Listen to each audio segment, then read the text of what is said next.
कोयली बोलेली अमवा के डालिया पर, भंवरा बोलेला कचनार। भंवरा बोलेला कचनार।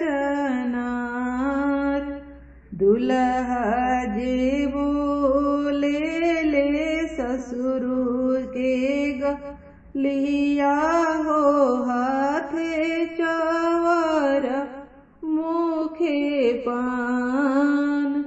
हाथे चवर मुखे पान।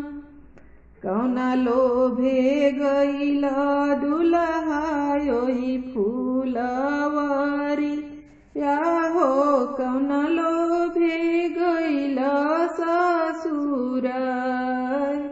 कौना लोभे गईला ससुरार।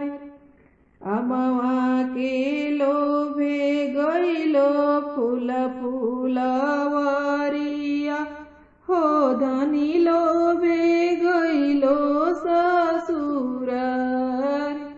धनी लोभे गईलो ससुरार। कौन फल खाइले ससुर जी के बगिया हो, कौन फल खाइले ससुरार। कौन फल खाइले ससुरार। आम फल खाइले ससुर जी के बगिया हो, खाइले सहर भंडार। खाइले बगिया के भंडार।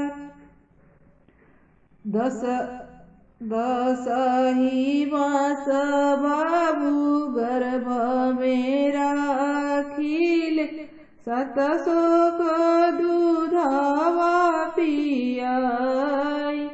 700 दूधवा पियाई। दूधवा के नीखी नहीं दिहला ये बुआ, कैसे चिन्हला ससुरारी।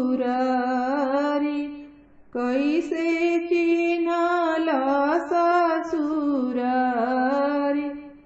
दूधवा के गुना हम करबो आम, जब आई है धनिया हमार। जब आई है धनिया हमार।